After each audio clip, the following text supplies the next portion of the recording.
wabarakatuh. Sebelumnya, perkenalkan nama saya Nisha Nuraini dari kelas Manajemen 22A dengan NPM 22411016.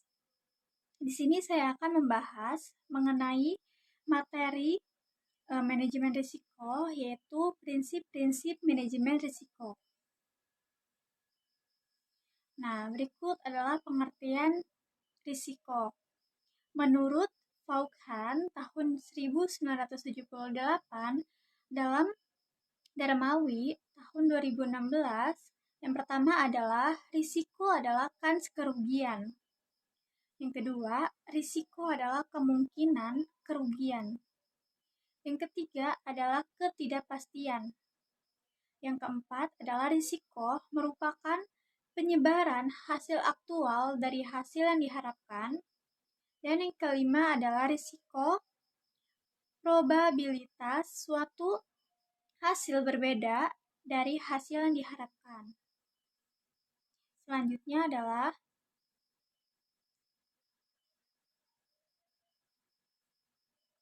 risiko dan ketidakpastian. Dia namanya risiko itu ketidakpastian.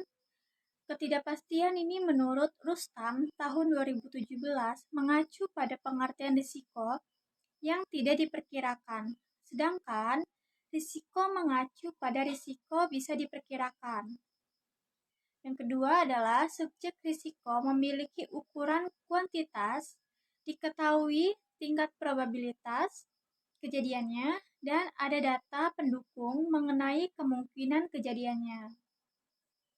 Selanjutnya adalah prinsip identifikasi risiko itu ada 3. Yang pertama adalah pemahaman tentang adanya risiko.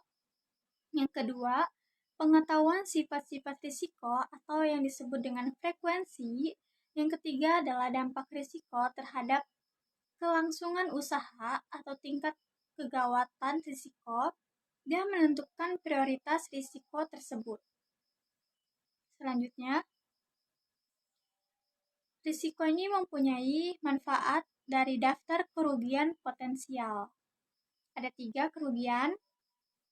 Yang pertama adalah mengingatkan manajer risiko mengenai kerugian yang dapat menimpa bisnisnya. Yang kedua, sebagian dasar penentu teknik menanggulangi risiko. Yang ketiga, sebagai bahan pembanding dalam evaluasi program penanggulangan risiko yang telah dilakukan selama ini. Selanjutnya adalah sumber-sumber risiko. Sumber-sumber risiko ini terdiri dari lingkungan fisik.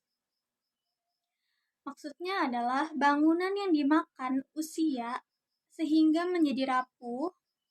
Terus juga sungai yang bisa menyebabkan banjir seperti gempa bumi juga, badai, dan topan. Selanjutnya adalah lingkungan sosial. Maksudnya kerusuhan sosial, demonstrasi, konflik dengan masyarakat lokal, pemogokan pegawai, pencurian, dan perampokan.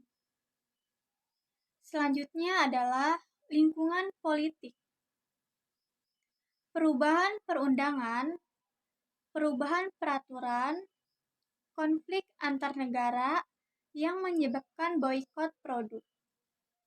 Selanjutnya, lingkungan legal.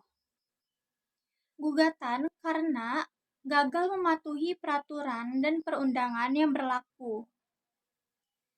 Selanjutnya, lingkungan operasional, yaitu kecelakaan kerja, kerusakan mesin, kegagalan sistem komputer, serangan virus terhadap komputer. Dan yang terakhir adalah lingkungan ekonomi. Keluasan ekonomi, inflasi yang tidak dikendalikan.